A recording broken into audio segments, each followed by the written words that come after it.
I'm going fishing. Now, some of you have assumed that the title of this sermon is probably I'm going fishing. But no, the title of this sermon is not I'm going fishing, but I believe that going fishing is significant in regards to what I want to talk about today. I remember I had to drop my car off to get some work done on it.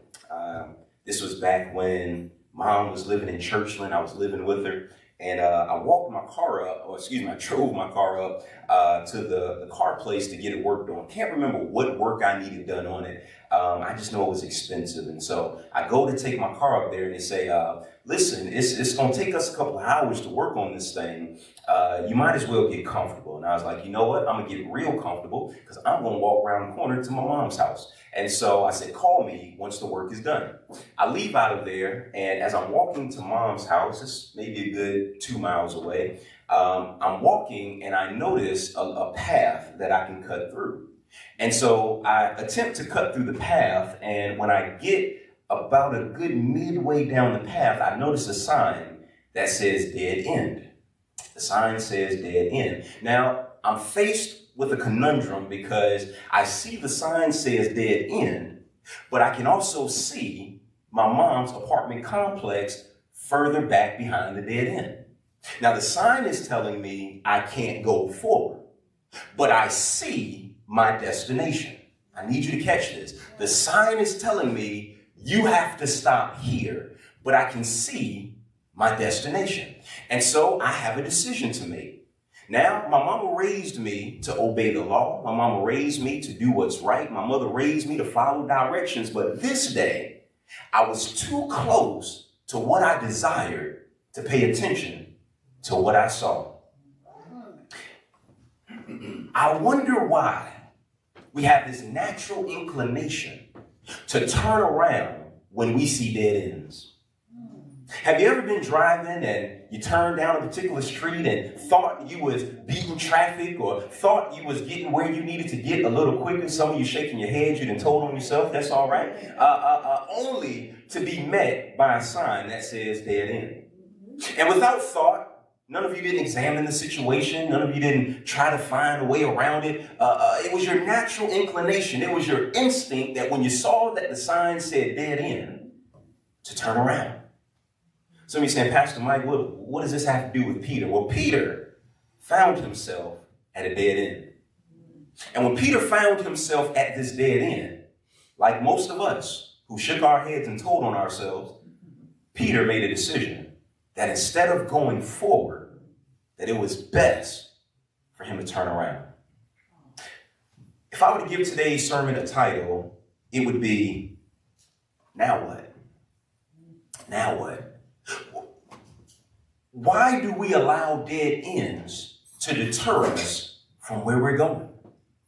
I want you to think about that. What is it about the sign dead end that we see it and we naturally decide that we can't continue on this path, but we have to go back to the path we came from? I did a little homework and I spent a little time with the Holy Ghost and I discovered that the sign dead end simply means that the path that you are on has stopped.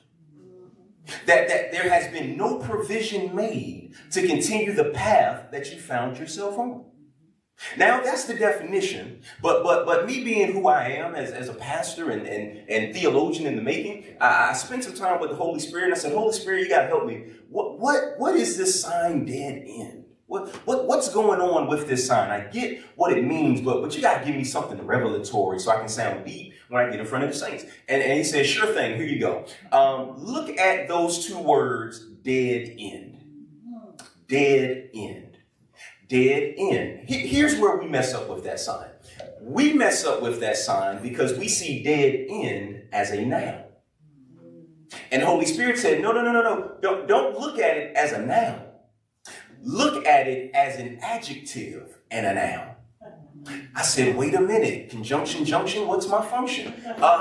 Dead end. Dead is an adjective describing the noun of end. In other words, if you look at that sign spiritually, it's not a noun making a definitive statement that this thing here is done. What it is saying is that the end you expected has died. Let that sink in. The end that they declared over your life is dead. The end that statistics were written up against you is dead. The end your enemy planned for you is dead. Because a dead end is not a noun. A dead end is an adjective describing a noun that I have the victory over. Paul said it this way: O death, where is your sting? O grave, where is your victory? So when we approach a dead end, it's not a sign to turn around. Because watch this, dead ends are indicators of living beginnings. In other words, the end that I thought has died, but if I'm willing to keep going, a new beginning can begin. That day, I made a decision that I know the sign is telling me to stop, but I see where God has called me. And so even though the sign is telling me one thing, I'm going to keep going because I've seen where it is I'm supposed to be. Now what? The difference between me and Peter is that Peter saw, Peter knew, Peter felt with everything in him that there was a place he belonged, but he allowed a dead end to deter him. I want to share with you 3 reasons we get deterred by dead ends. If you're taking notes, and I encourage you to do so, I want to give you 3 reasons we get deterred by dead ends. The first reason I believe we get deterred by dead ends, and I'm going to give you all C's today, is we feel condemned. Somebody say condemned. Yeah. Now that's just a really fancy word or fancy way of saying we feel judged. We feel insignificant. We feel as though we should be punished. We feel condemned. Now, some of you saying, Pastor Mike, you got to show me in the scripture where you're getting this from because that don't make sense. Well, this is why you can't preach a sermon just off of one particular text. You can, but you rob yourself of the experience. And so to really get what I'm saying, you actually got to go back from John 21 all the way back to John 18. What happens in John 18? Well, in John 18, Peter denies Jesus 3 times. Now, what's interesting about this situation is there's a discourse between Jesus and Peter. And Peter tells Jesus, after Jesus tells him, listen, you're going to deny me 3 times. Peter says, I will never. Now, I don't know about you, but I was raised with an old saying, never say never. Because there's some things that you think you will never do, but life has a way of showing you that there's some circumstances that'll have you doing things, saying things, feeling things, thinking things that you never thought you would. Yes. Peter tells Jesus, listen, I hear what you're saying and all, but I'm good. He gets so braggadocious. He says, listen, all of them may deny you, but this one right here, me, Peter, the rock, I got you. Shortly after that, Jesus is falsely accused. He has a very bad jury. Clearly, it was not a jury of his peers because they found him guilty with no evidence at all. He's sentenced to death. He's beaten. He's battered. I told you the crucifixion story already. And as this is taking place, Peter decides to follow, and he gets into the inner gates, and he's spotted. Someone says, bro, ain't you one of them disciples? Won't you rocking with Jesus? And he was like, nah, son, I don't know him. What you talking about? I'm trying to get some fire and warm my hands. And like, all right, we hear you. Goes a little further. Someone said, now wait a minute. You got a little accent. I hear something. You sure you're not one of them Galileans? You not following the man Jesus? You kind of look like, nah. I know him from around the way, but we ain't cool like that. It's like, all right, cool.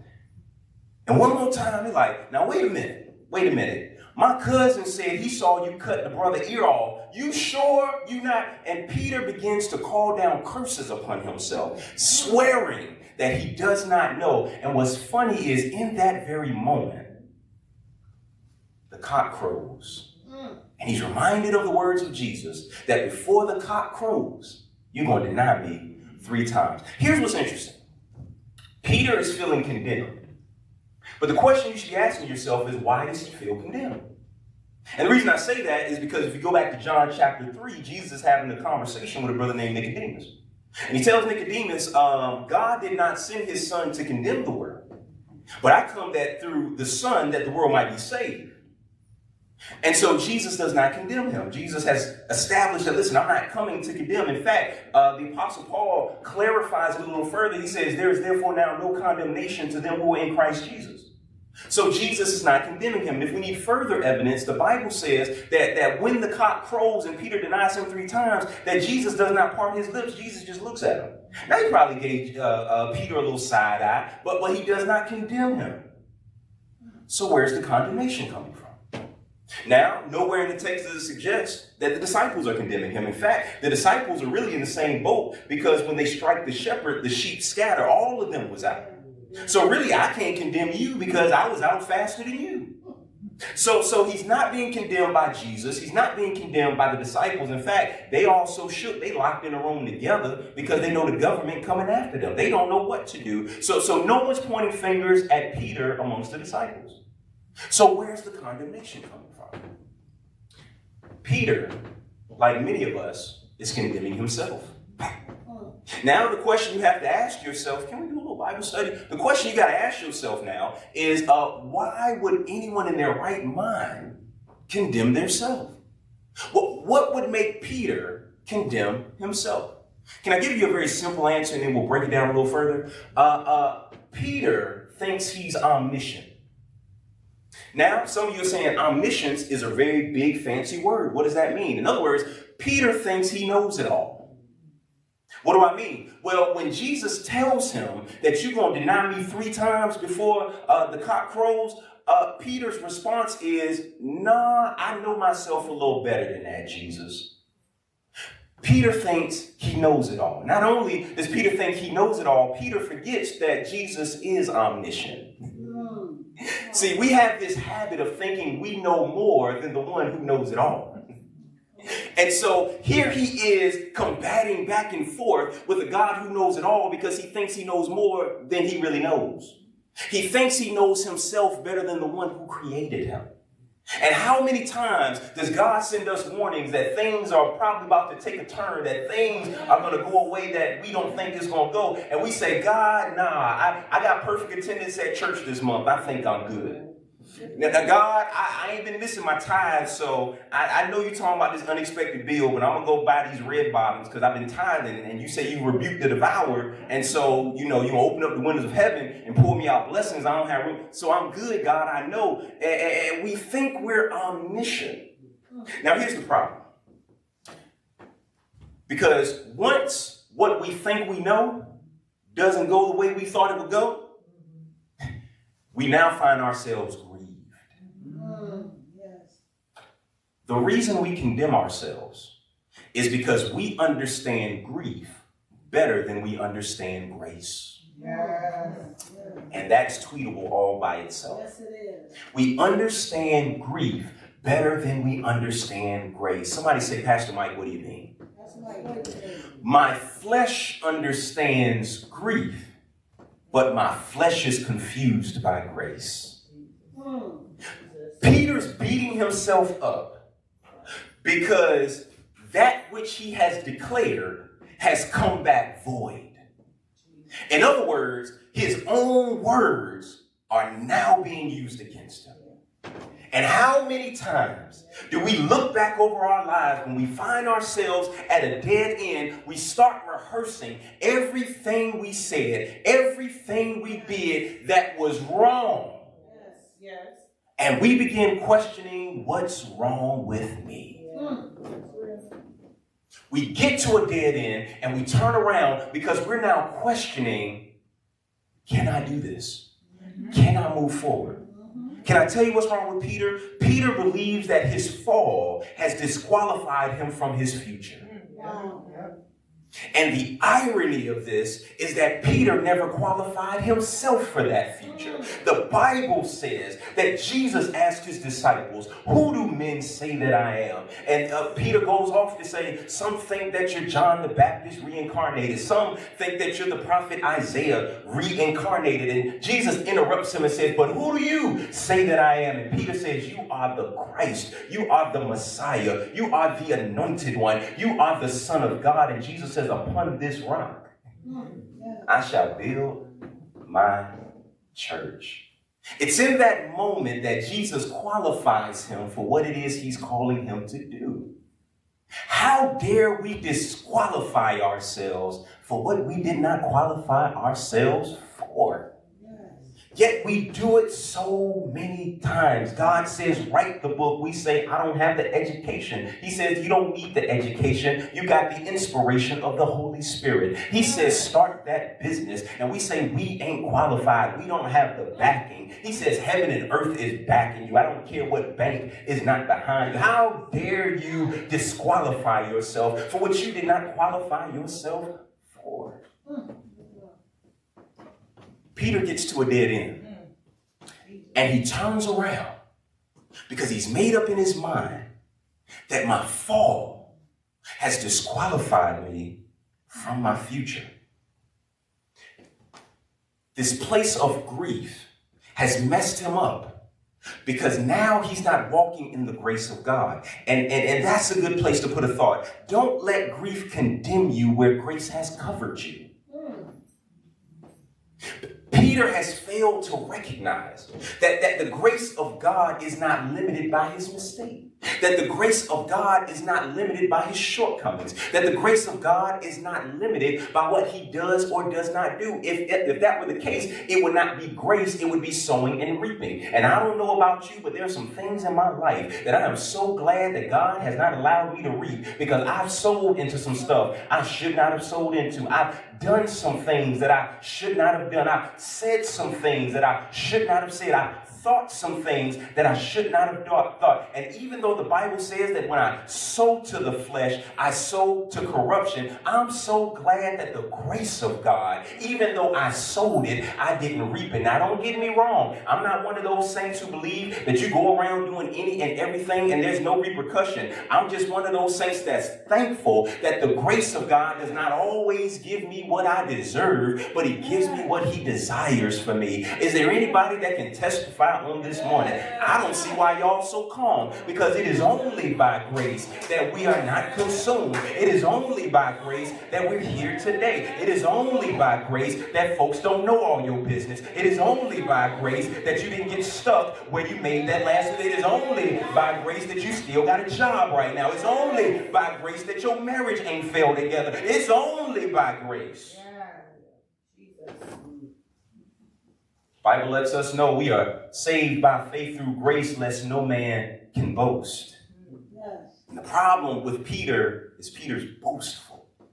And he thinks that he can keep himself from denying Christ. And he says, no, son. Listen, I've been at this a long time. I knew you before you could be known. It's going to happen. It's a possibility. I know what's going to happen. And this is the part that messes me up. And some of you may remember this from Bible study. I told you, God affirms and then confirms. What amazes me about this brother named Peter is that Jesus tells him that upon this rock, I'm going to build my church. And he tells him this before he denies him. See, God's not like us. We wait to see if you're going to deny us first before we affirm you. But God affirms you before you do anything. Because it's not based on what you do. It's based on who you are. And the problem with us is we start disqualifying ourselves because of what we do. And he's like, I didn't qualify you because of what you did. I qualified you because of who you are. Thank you, Lord. For I know the plans I have towards you. Yes. Thoughts of peace and not of evil, to give you an expected end. Peter's conflicted because he's wrestling with what he's done. And now his grief has put him in a place that he cannot accept the grace of God. He does not understand that Jesus does not tell him that I'm going to build the church on you because of all the stuff that you can do. No, I'm building it on you because of who you are. You are the chosen one. You are the one. He said, listen, flesh and blood ain't revealed that to you. My Father chose to reveal that to you. And because my Father chose to reveal that to you, you are the one that I have to build on. Can I tell you what Peter was wrestling with? Because it's the same thing we wrestle with. God, how can you build on me when I build on you? And maybe, just maybe, that's where Peter is. How can you possibly build on me when I just bailed on you? And maybe the reason some of you are stuck at that dead end sign, and some of you are even on your way back to an old life, is because you're wrestling with, how can a God I bailed on build on me? How can a God I've let down so many times still have confidence in me? How can a God that I failed so many times still keep putting responsibilities in my hands? How can a God who knows how ugly I am on the inside still keep calling me beautiful? How can a God who sees my shortcomings still tell me I'm more than a conqueror? How can a God who knows how much I lack in my spiritual life still tell me that I'm going to be a pastor, still tell me I'm going to be a prophet, still tell me I'm going to be an evangelist, still tell me I'm going to be a teacher, still tell me I'm going to be an apostle? How can a God who knows my struggle still tell me I'm strong? Yeah. Because like he told the Apostle Paul, the strength is not in you. See, you are just the stage that I want to show off on. And if we would put ourselves where we belong, I'm not the show, I'm the stage. But the stage still gets love when the show is good. And so if I'll humble myself under the mighty hand of God, he'll exalt me in due time. I don't have to exalt myself. I just have to humble myself and be the stage for him to show off on. Yes. Peter says, how can God build on me when I bailed on him? And so he hits this dead end in his life, and he decides that he's going to turn around because I can't go forward. I've disqualified myself from my future, even though I never qualified myself for it. See if I can make this plain. A father tells his family, we're going to Disney World. He says, we're going to Disney World, and we're going to Disney World in 2 months. So the family's excited. Everyone's excited. We're going to see Disney. We're going to see Mickey Mouse and Minnie Mouse and all of their friends. We're excited. We're going to Disney World. And about 2 days before the trip, the son gets in trouble at school. Now the son is scared to come home because he's 2 days away from the trip. And he feels like, man, they gonna leave me. I'm about to be Macaulay Culkin. I'm gonna be home alone. He gets home and he's sitting on his bed, and his dad comes up and says, son, why aren't you packing for the trip? Everyone's packing for the trip. Why aren't you packing for the trip? He says, well, Dad, I got in trouble at school today. He said, okay, well, what happened? The son tells the father what happened at school. And he says, okay, well, pack your bags. We're still going to Disney World. He's like, but Dad, I messed up. He said, well son, here's the problem. Here's the problem. I already paid for your seat on the plane. I've already paid for your bed at the hotel. I've already paid for your ticket where it is. The trip was not predicated on what you did. The trip was predicated on who you are. I know you messed up, but you're still my son. And I wasn't taking you to Disney World because you're so good. I'm taking you to Disney World because you're my son. And so pack your bags. I know you're grieving right now, but my grace is sufficient. And I don't know about you, but I'm so glad that Jesus paid it all. That no matter how bad I may mess up, it's not predicated on what I did. It's predicated on who I am. And this is why some of you got to get back on the path that God has called you to. Because you're ready to bail out on it. And he's like, no, I know it's a little messed up, but I can still build on it. What I love about Jesus, can I tell you why I love Jesus? Yeah. Jesus was a carpenter. And we look at that and we don't see the significance there. But if you know what a carpenter does, a carpenter takes nothing and he makes something. And so not only does he take nothing and make something, many times people bring broken things to carpenters so that they can repair that thing. I don't know about you, but I'm so glad Jesus did not have another job while he was here. That Jesus is a carpenter. That where I broke it, he can still build it. But where I cracked it, he can restore it. That where I shattered it, he can make new. Jesus is a carpenter. He specializes in taking broken things and building amazing things. And you look real cute on this Sunday morning with your jacket on and your hair fried, dyed, and laid to the side. But you just as broken as I am. And if it was not for the grace of God, we would look as good as we look. I'm so glad I don't look like what I've been through, but it's only because Jesus is a carpenter. Yes. Jesus. We get deterred by dead ends because we feel condemned. Now, not only do we feel condemned, can I give you another one? We desire comfort. We desire comfort. The reason we get to dead ends in our lives, amen, I'm about to tell you, throw me a fan up here, it's hot. The reason we get deterred by dead ends is because we feel condemned, but also we desire comfort. What do I mean? Peter says, I'm going fishing. Now, I need you to let that sink in. He says, I'm going fishing. Now, if you know the story of Peter, and you should because we're going through the Gospel of Mark in Bible study, you know how Peter got his start. The Bible says in the Gospel according to Mark chapter 1 that Peter and his brother Andrew are fishing. They're fishing. That's their profession. It's what they do professionally. They're skilled at it. They're gifted at it. They can do it in their sleep. They know when to fish. They know how to fish. They don't even have to think about it. It's second nature to them. And so Peter hits this dead end and he says, I'm going fishing. And the reason the hairs on the back of your neck are not standing up because you don't understand what's happening here. Peter has hit a dead end in his faith, and now he's made a decision that he's going back to the familiar. I'm going to say that again. Some of you haven't been convicted enough.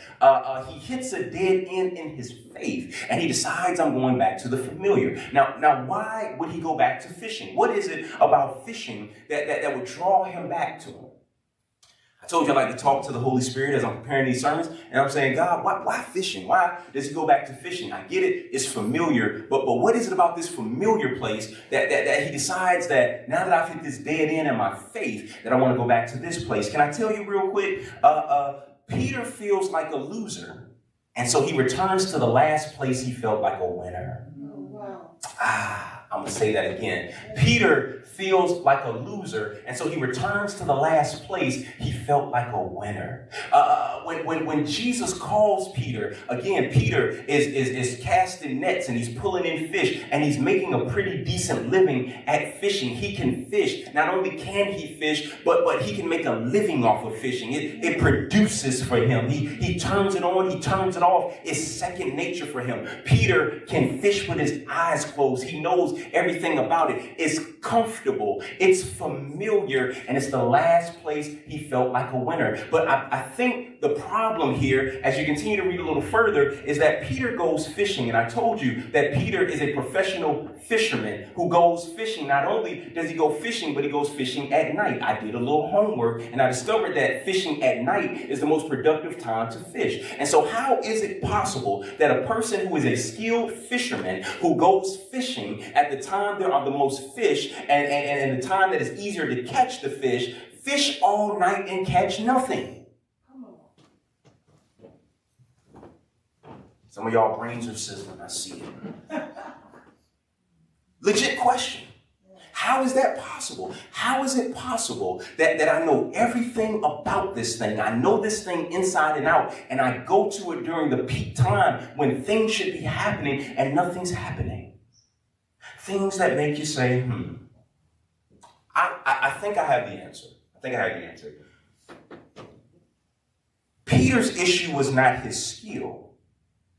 Peter's issue was the season. I'm going to say that again. Peter's issue was not his skill. Peter's issue was his season. See, the problem is Jesus called him out of that season in his life into a new season. And now Peter is trying to do in this season what worked last season. And in trying to do what he did last season in this season, he works all night and catches nothing. It's possible, it's so possible for you to have the right skill, but you're doing it in the wrong season. Some of you are saying, how is it possible that I used to do this, and when I used to do this, this would happen, but now that I do it, nothing's happening? Maybe it's not your skill. Maybe it's the season. See, I don't have a green thumb, but I did a little homework and I discovered that you can plant a seed in any season, but it's only going to grow in the season it's designed for. And some of us are chasing things that made us feel good last season, and we're coming up empty this season because that season is over. Because can I give you another truth? Sometimes winning don't feel like winning. I know that goes against everything that you were taught and everything that you believe, but every win doesn't feel like a win. And so Peter is chasing a feeling. The problem is he's missing his fruit. What do I mean? Peter has denied Jesus 3 times. All the disciples have built on him, but where have they found themselves? Together in a room. Peter is going to be the one who builds the church, and Peter has gathered the disciples back during a time when they should not have been gathered. Peter, against all odds, is still operating in the role that God has called him to operate in, but he's beating himself up so bad that he's missing the fruit that he's bearing because he doesn't feel it. And how many of you can testify that there are seasons of your life where you didn't feel like a winner?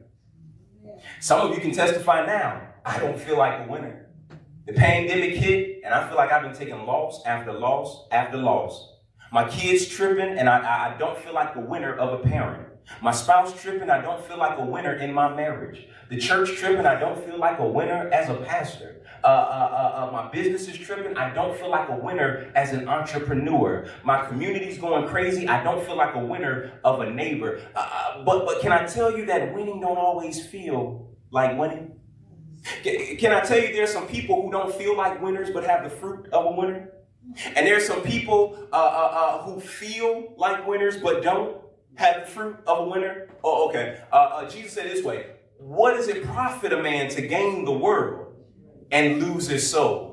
I'll never forget the story of the Olympian who goes through every last one of his events, gold medal after gold medal after gold medal after gold medal, and they interview him at the end, and they say, oh man, did you ever expect that this would happen, that you would win every last one of these events, that you would take a gold in every event you got in? And he said, yes, I did. I knew that if I worked hard, if I pressed hard, that I would make it to the top. But what I did not know is that when I got here, that there was nothing up here. And many of us are just like that. We're trying to fill a void. We're trying to capture a feeling. And God is saying, stop measuring your success on the feeling and measure it on the fruit. Because you don't feel like a pastor, but you're functioning like a pastor. You don't feel like a spouse, but you're functioning like a spouse. You don't feel like a successful business owner, but you're functioning like a successful business owner. You don't feel it, but you're functioning. And the problem with Peter is that he's so wrapped up, like many of us, in a feeling that he failed to miss that he's functioning even in the midst of dysfunction. And how many of us get right to the dead end? We get right to where the path seems to end, and we turn around because we feel some sort of way. Don't get me wrong. Feelings are wonderful. They are. But I've come to this conclusion a long time ago. That feelings change, but truth don't. I'm going to get in trouble for this. No shade to people who desire to be something that maybe they were not born as. But I've come to the conclusion that feelings change, truth doesn't. Okay, let me make it plain. 2 plus 2 will always equal 4. Don't matter how I feel about it. I can feel like 2 plus 2 equals 5, but it's going to always equal 4. And so maybe the problem is we have to not get so wrapped up in the beautiful lie and be willing to accept an ugly truth. Because a beautiful lie may give me a feeling, but the ugly truth will bear my fruit. And Peter has gotten so wrapped up in a feeling, like so many of us. Pastor Mike, we can't do the virtual thing because I don't feel like it's church at home. But God no longer dwells in temples made by hand. Paul said the body is the temple of the Holy Spirit. So in essence, the question now becomes, do you got the Holy Ghost?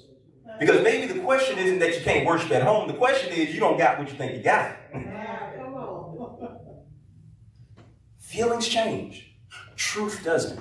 And Peter is wrestling between a beautiful lie and an ugly truth. The beautiful lie is that maybe if I go back to my past life, I'll be able to produce what I used to produce, and I can feel this void of failure that I have. And the problem is he does it and he comes up short. And this is why some of you can't get rid of certain people in your life, because they make you feel like a winner. And the problem is you feel like a winner, but you leave them drained.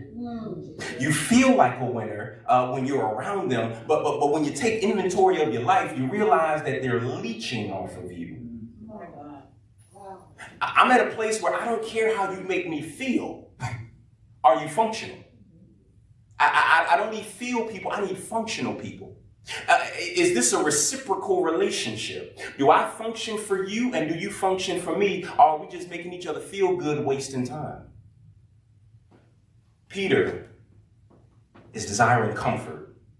And the irony is, he spends all this time, overnight, doing the right thing at the right time, but he's getting the wrong result because at the end of the day, he's trying to do something that's out of season. I'll never forget, my wife came across this amazing delicacy called the Dungeness crab. The Dungeness crab. I think we were getting her some shrimp one day at the local Kroger, and there was a gentleman in line. He was like, "Give me 2 Dungeness crabs." And my wife, being inquisitive, she was like, "What is a Dungeness crab?" He's like, "Oh, it's amazing." He's like, "I get them to steam it, throw some lemon pepper on it. It's one of the best things in the world." So my wife was like, "Honey, can I get a Dungeness crab? This seems like an amazing thing." And so I looked at the price, and I was like, "My God, okay, we will have 1 Dungeness crab."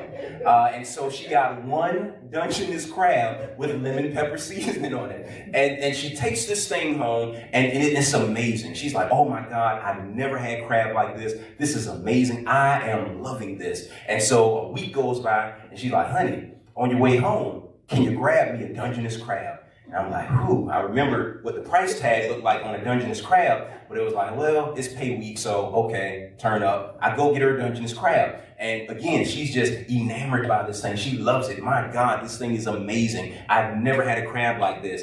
And so some time goes by. I said, "Honey, can we go get a Dungeness crab?" What in the world is going on with this Dungeness crab? But at least she's not asking for 2. So we go get 1 Dungeness crab. And one day I decide that I'm going to be a good husband. And I get off work and I'm like, you know what? I'm going to go to Kroger and I'm going to get her a Dungeness crab. And I go to Kroger and they don't have any Dungeness crabs. And I was like, okay, well, maybe I missed the truck. And so the next day comes, I go up to Kroger, and they don't have any Dungeness crabs. I'm like, man, what in the world is happening? They got everything. They even got snow crab legs. Well, where's this Dungeness crab? And so I get smart, because I don't like wasting gas. I call them the next day, and I'm like, hey, y'all got any Dungeness crabs? And he's like, nah, we ain't got no Dungeness crabs. It still ain't computing to me yet. So I was like, okay, I'll try again tomorrow. And finally, I call again that next day, and I'm like, hey, what's going on with the Dungeness crabs? It seems like every time I go up there, every time I call, y'all don't have this Dungeness crab. He was like, oh, I'm sorry, no one's told you. They're out of season. Jesus. And this is the danger.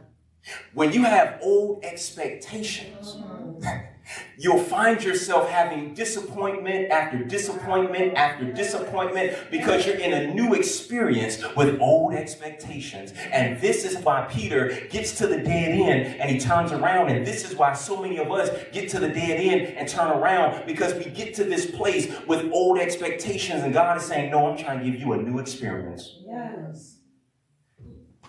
We get deterred by dead ends because we feel condemned. We get deterred by dead ends because we desire comfort. Can I give you one more? We get deterred by dead ends because we don't consider the cost.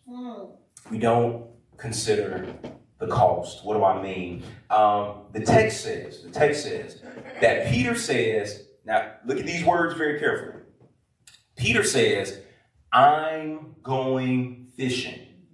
Do me a favor, say that with me. I'm going fishing. I is singular. He says, I'm going fishing. Immediately after Peter says, I'm going fishing, the disciples say, we're going with you. Let's go through that again. I'm going fishing. We're going with you. Singular, plural. Singular, plural. We're going to have a grammar class. I'm going fishing becomes we're going fishing. Now, why is that important? Because I told you something about Peter that Peter has missed. See, Peter is so wrapped up in a feeling that he's missed that he's functioning in the very thing that Jesus told him he would function in. See, here's what's so awesome about God. He declares that Peter is going to succeed. And then he also declares that Peter's going to fall. But in the midst of declaring the two, he never goes back after either one to say, oh, well, because you failed, you're now no longer going to succeed. Peter is still functioning in what God has called him to function in. And it's amazing to me that he could literally be walking in the call of God on his life and not realize it. And the only reason he's walking in the call of life is because his word does not return unto him void, but it accomplishes that which he sends it forth to do. And many of you are wrestling in your mind saying, God, how in the world are you going to use me? And the crazy thing is he's using you already. Wow. Peter is so wrapped up in the feeling that he doesn't realize that he's functioning. Here's the danger. Here's the danger of being deterred by your dead end. Peter sees no value in his life, but the other disciples do. And they see so much value in his life. You remember this old saying when you wanted to do something as a child and you would be like, but Jimmy parents let him do it. And your parent would go, well, if Jimmy jumps off a bridge, are you going to jump with Jimmy? And you wanted to give the answer, yeah, because it looks like Jimmy's having fun. So sure, I'll jump with him. But you didn't want to get a beating, so you would just say no. And it's the same premise here. They see so much value in Peter that they're willing to walk off a bridge with him. Isn't that amazing? That you can be questioning your value, but other people question your value so much that they'll follow you into bad judgment? Because he's so wrapped up in a feeling. And this is why I say, winning doesn't always feel like winning. Can I be transparent? There have been some times in these brief 2 years of pastoring where I did not feel like I was being a successful pastor. I was like, why in the world are these people still showing up Sunday after Sunday? What is wrong? Are they crazy? What is wrong with these people? And then God would allow something to happen that would show, this is why you're here. And I know you don't think you're doing anything because you're looking at someone else's standard. And the problem is you'll always come up short using someone else's standard. No. I need you to use the standard that I've set on your life. Because if you were using my standard for your life and not looking at other people's standards, you would realize that you're right on track. Because here's the great thing. I said something about omniscience earlier. We think we're omniscient and we forget that God is omniscient. We make a couple of mistakes and we assume that God, for some reason, didn't consider those. Can I help somebody? Stop condemning yourself for what God already considered. Right. See, God is such a master chess player that he's already factored in every move that you're possibly going to make and what the outcome is going to be. And here's why God is God. He will adjust the game accordingly. So you think you just set yourself back 20 years, and in God's time, you just set yourself back 20 minutes. Stop condemning yourself for what he's already considered. He's already factored that into the game, and he's adjusted the game accordingly. But Peter doesn't consider the cost. Peter is beating himself up. He feels like he's a bad leader. How can he build on me when I build on him? Yet here Jesus is, even in the midst of this bad situation, he's building his church. He's gathered these people. And because Peter feels like he's in the middle of nowhere, he feels like he doesn't have anything to give them. He doesn't feel like he can take them forward because he doesn't even feel like he can move forward. And so he says, listen, I'm going back to my past life. I'm going back to what God delivered me from. I'm going back to the life I knew before this time. And they see so much value in Peter that they say, well, if that's where you're going, I'm going. Can I help somebody? The reason you can't afford to turn around in this season is because there are people who see so much value in you that they will literally see you doing the wrong thing, but because it's you, they'll think it's the right thing. And some of you are saying, well, Pastor Mike, I'm not a pastor. You might not be a pastor, but you're a teacher. You might not be a pastor, but you're a parent. And watch this. Your turnaround can turn around a whole generation. You may not be a pastor, but there are people who have connections to you, who see significance in your life, even when you don't see significance. Peter decides, I'm going fishing because it's never entered into his mind that me turning around is going to turn the whole church around. That if I turn around, my whole house is going to turn around. That if I turn around, the whole office is going to turn around. If I turn around, my whole neighborhood is going to turn around. What is the cost of your U-turn? Who's going to pay for where you feel right now? Peter has made the decision that I'm going to make this happen, but he has not considered the cost. Have you ever set dominoes up in a line before? Am I the only one that did that? If you set dominoes up in a line, you have to be very precise. And the reason you have to be very precise, especially when you get a long line of dominoes, because it only takes one domino falling over to lay all the other dominoes down. And this is what God is calling us to remember in this season. I know it's hard. I know it's difficult. I know it's painful. I know it's uncomfortable. I know it's uncertain. I know you didn't see your life ending up here. I know you didn't expect this challenge, but if you turn around now, you're not just turning yourself around, you're turning a generation around. You're turning a neighborhood around. You're turning a city around. You're turning a church around. Everyone who sees value in you will walk off that bridge with you. And so on this morning, I don't know who I'm trying to encourage, but I need you to recognize that the value that God has placed in you has nothing to do with what you're doing. It has everything to do with who he's called you to be. And even though you don't see the value, even though you don't feel the value, that does not determine the value. The value was set while you were in your mother's womb. He declared things over your life. He said that you would be what you would be. Listen, I am a living testimony. I thought I would be everything but a pastor, but his word does not return unto him void. And I was disappointed when the things I said I would be did not come to pass. But the Bible doesn't say what I say will not return void. It says what he says will not return void. And so even though I was disappointed that I did not become what I said, I'm so glad today that I am who he said I would be. Because when I become who he said I would be, I may not have the feeling, but I got the fruit. Yes.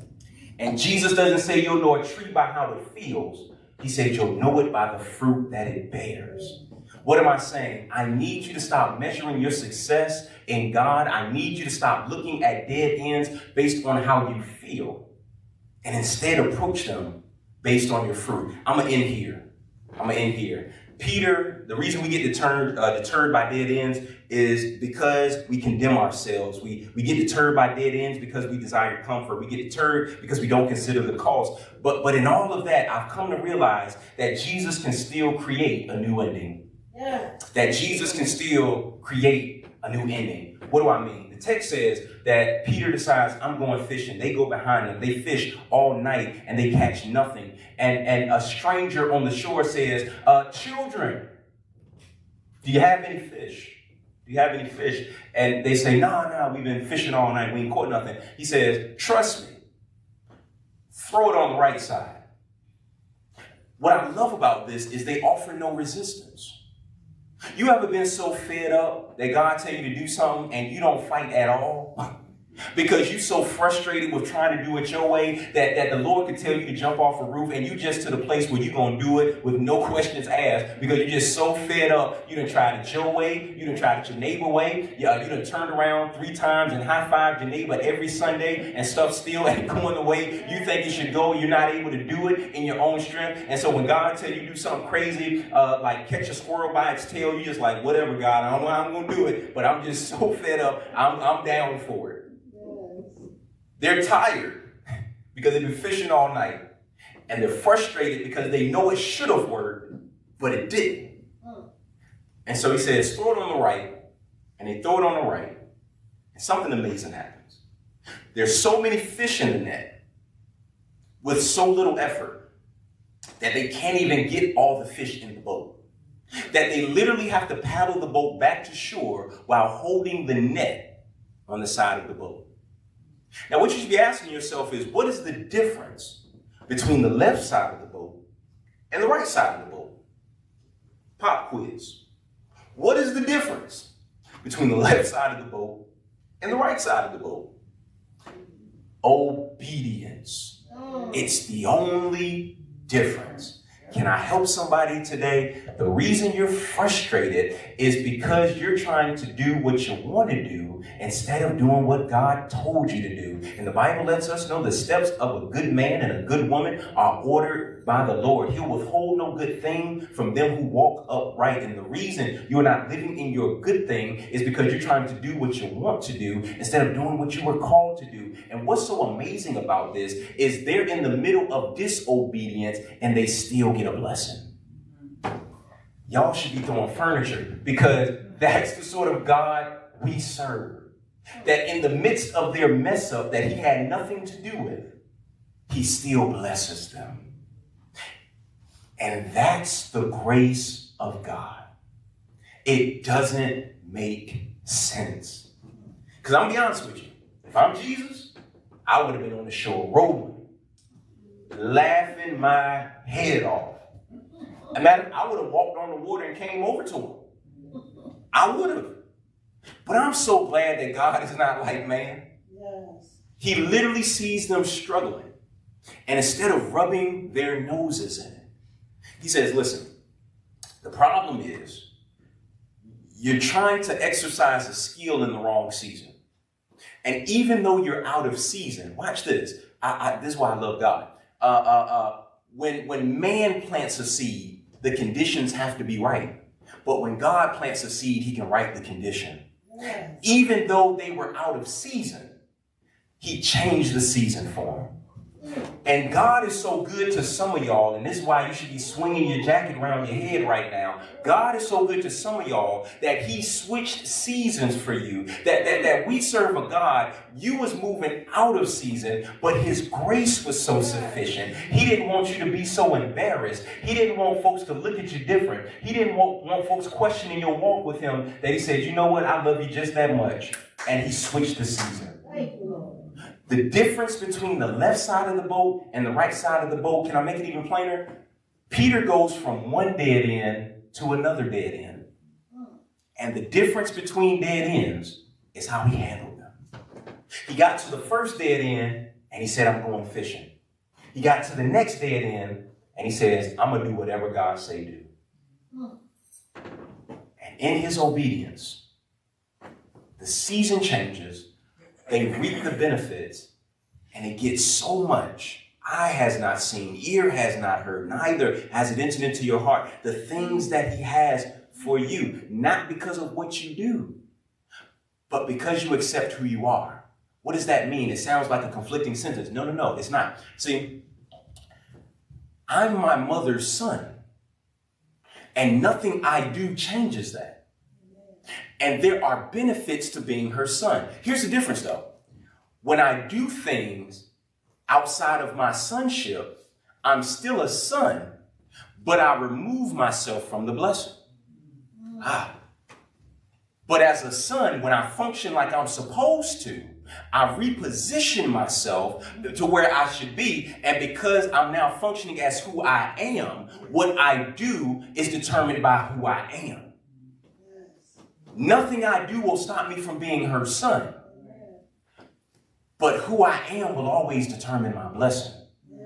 And when I be who I am, when I decide that I'm going to be a son of God or a daughter of God, and again, that doesn't change regardless, but when I accept that role, I begin to react different. Folks ask me, do I miss certain things? I don't. I'm a kingdom child. Watch this. There are certain things that princes and princesses don't do. Not because they can, watch this, but because it's beneath them. And so because I accept my role as a son of God, I don't do certain things, not because I can't do it. I tell folks all the time, I'm a believer, but I can do whatever I want to do. I just don't because that stuff is beneath me. I don't get in the mud with pigs. I'm a king's kid. You rolling in the mud may be cool for you, but that don't work for me. If any man be in Christ, he's a new creation. Old things have passed away. Behold, all things have become new. I'm a royal priesthood, a peculiar person. I know my life don't make sense to you, and no offense to you, that might be cool for you, but baby, that's beneath me. I'm royal. And listen, I'm not going to stop you from playing in the mud. You keep playing in the mud. Just know I'm going to be on the sidelines watching. And if you want to come partake in what I'm partaking in, listen, I welcome you. But again, it does not change because of what I do. I've made a million mistakes in my life, but I never stopped being Barbara Goodman's son. Amen. And I'm at my best when I function as her son. You are at your best when you function as a child of God. Can you function as something else? You sure can, but you'll never be at your best until you function as the child of God he's created you to be. I love Jesus because even at my dead end, if I'm willing to just keep moving forward, he will prepare. And the text says, not only do they catch the fish, they get to the beach, and he already has fish cooking. Y'all get excited about the fish in the net. No. I'm excited about the fish on the grill. Because what that tells me is, watch this, he prepared the blessing while I was in my problem. My God. In the midst of my problem, he loved me so much that he said, when you're done acting like a child, children, do you have any fish? When you're done acting like a child, come sit at the grown-ups table because I prepared a place for you. When did you prepare it? In your problem. I didn't prepare it when you was in the right place. I prepared it in the wrong place because I need you to see that my grace is not determined by where you last fell. My grace is determined by who I called you to be. Yes. And I knew it was just a matter of time before you stop acting like a child and put away childish things and walk in the authority that I called you to walk in. As much as I love the overflowing fish, I'm excited about the fish on the grill. Because he saw me in my issue. And watch this. He said, he's still worth it. He's still worth it. He's dirty right now, but he's still worth it. He's a little trifling right now, but he's still worth it. He in a ratchet season, but yeah, he's still mine. He's still mine. I'm so glad because condemnation says I should be thrown away. Conviction says, and this is where I encourage you all, be convicted, but don't condemn yourself. Right. Conviction says I'm guilty, but I'm still worth the fight. Yes. Condemnation says, throw me away. And God did not send his son to throw us away. He sent his son to change the sentence. God so loved the world that he gave his only begotten son, that whosoever will believe on him will not perish, but have everlasting life. What is this everlasting life? In the book of John, can we just deep dive in John? Lazarus has died. And Jesus is talking to one of the sisters, and he says, listen, you believe in God, believe in me. In my Father's house are many mansions. If it were not so, I would have told you. But I go to prepare a place for you, that where I am, you may be also. He came to prepare a place. I may be at my dead end, but I have to keep moving forward because there's a place that's been prepared for me. And I don't know who needs to hear this, but your fall is not final. Your fall is not final. The Bible says, though a righteous man falls several times, he gets up every time. The difference between a saint and a sinner is a sinner falls and stays. A saint falls and gets up because they understand that I got someplace to go. There's a place that's been prepared for me. This place I'm just passing through, but there's a place that's been prepared for me. There's a meal that's been prepared for me. There's a table that's been prepared for me. There's a spot I call my own, and it has my name on it.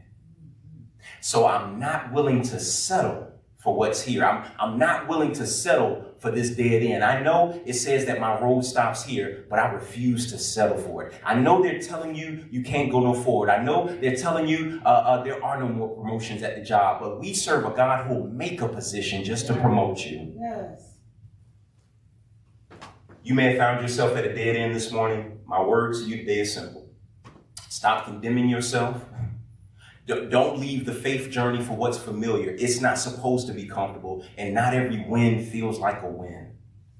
And last but not least, we desire comfort. Consider the cost. Consider the cost. Consider the cost. You may turn around, but who's turning with you? I know you don't see value in your life, but how many other folks are so connected to you? How many folks see so much value in you that even if you do the wrong thing, they're willing to follow you? Your children's lives are dependent on it. Your family, your friends, your loved ones, your pew partners, their lives are dependent on your workers, your students. Their lives are dependent on what you do. And I know that's a grave responsibility. I'm not trying to weigh you down, but here's the good news. He's not expecting you to do everything right. I told you he's a master chess player. He's already considered every mistake you're going to make, and he's adjusted the game accordingly. Fall, get up, go.